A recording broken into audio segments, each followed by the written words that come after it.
Yes, I'm ready. Okay, great. So recording, yeah, Yes, we are. perfect.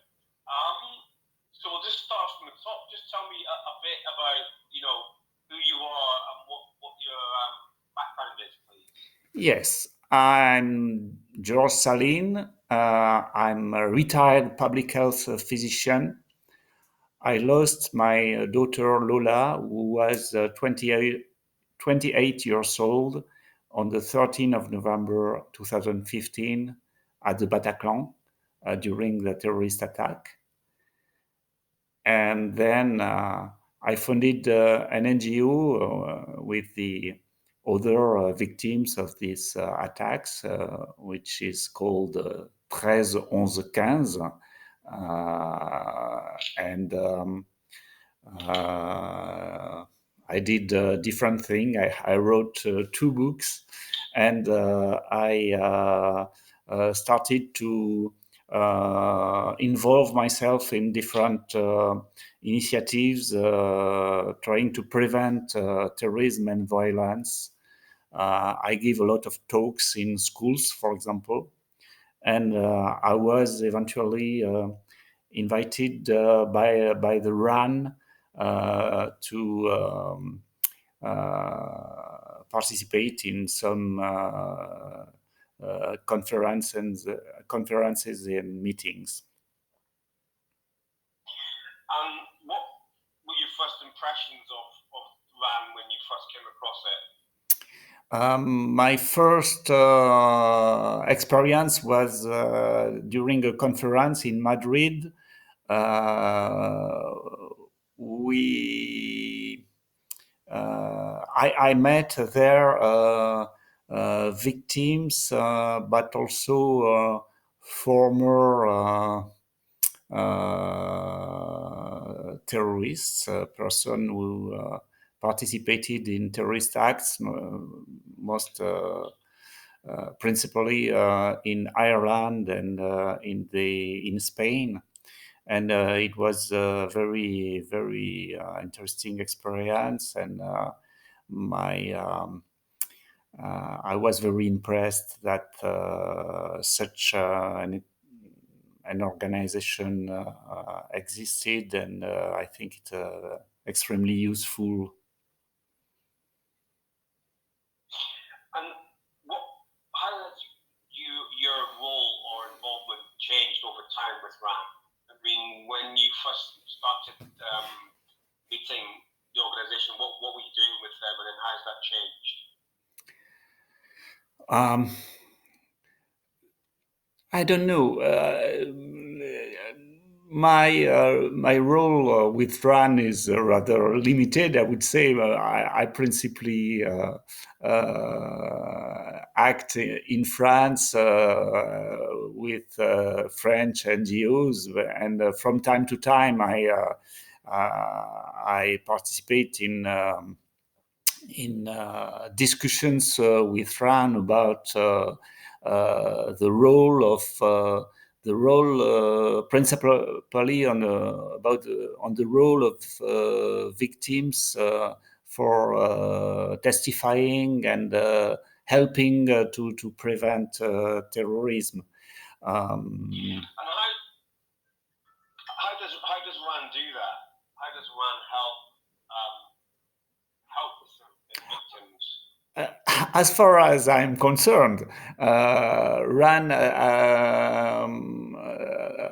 serves mainly as a platform for meeting other persons involved in those activities in Europe, and sharing experiences and sharing the ideas. In the last few months, unfortunately, we have only been able to communicate with each other by video conferences and not in person, and so probably the activities of RAN have been a little bit impaired by the epidemiologic situation. have a network that reaches right across Europe? It's important to have a network across Europe, and it's important to have networks across the world, because unfortunately terrorism is not limited to a single countries, and we have a lot to learn from each others. It's also a great help for the victims specifically, to meet persons who share the same experiences, because it gives perspective, and it gives ideas, it provides support, moral support, and I think talking to each other is one major form of fighting the violence, because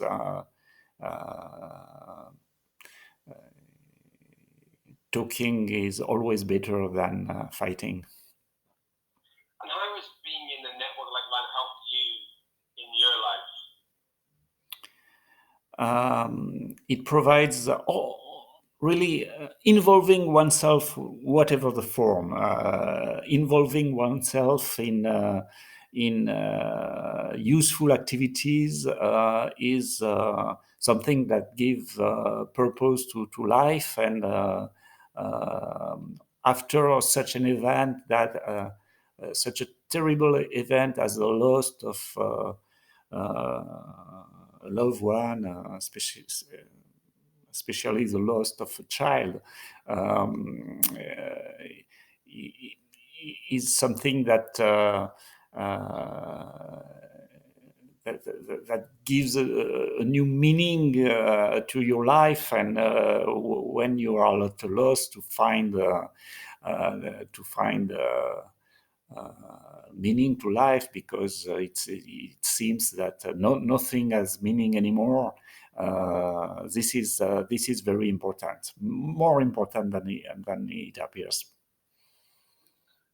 Okay, that's a massive thing.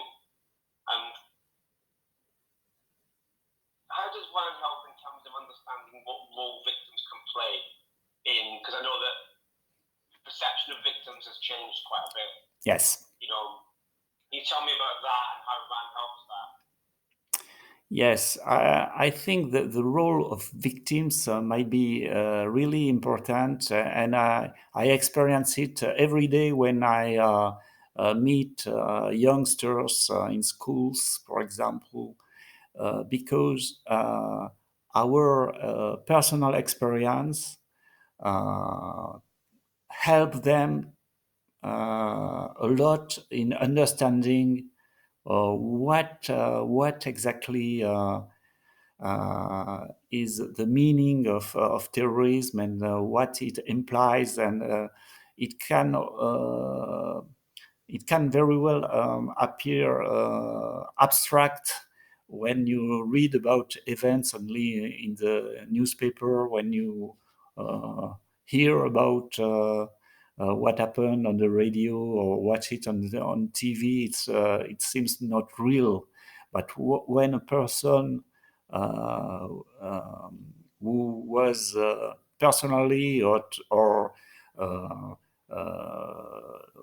very closely involved in the events come and explain tell his or her story. It touches the heart and mind of your auditors, and it helps them to be involved emotionally, and it helps them to think about those issues, and to progress, and to become more aware of what they can do and what they shouldn't do sometimes. I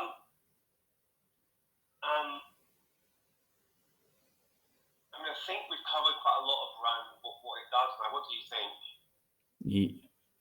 Yes, can you repeat the question, please?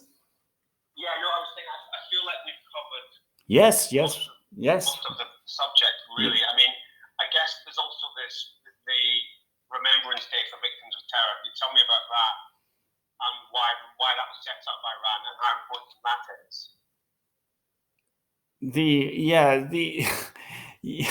Yes, the remembrance initiatives and all that are also very important because, of course, we have to keep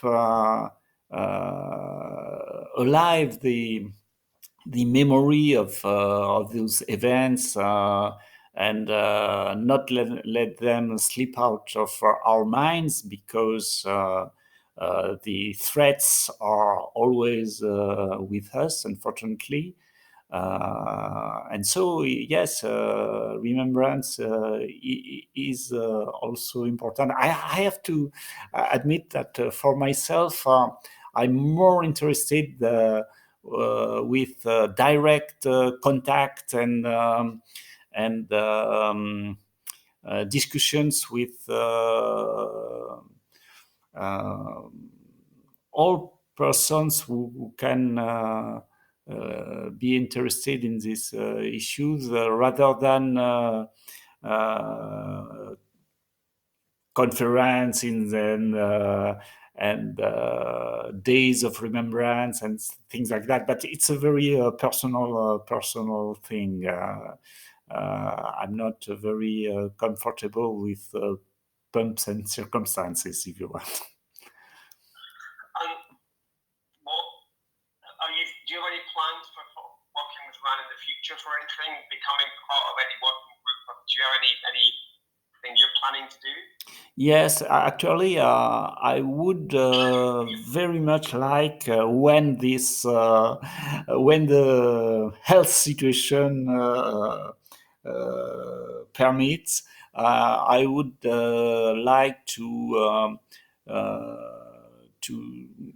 travel in countries where I can more or less speak the language, in order to share my French experience with different publics, I think, and also greet in France people from, for example, from Spain or from Ireland, who have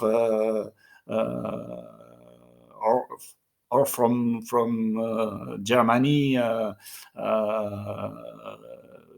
people who have experienced different type of terrorist events. I think it's always interesting to have a perspective from a different country. Okay, that's fantastic. Thank you so much for your time. Thank you for listening to me. Sorry that the technology at the beginning was tricky. No, my fault entirely. Can I stop the recording now?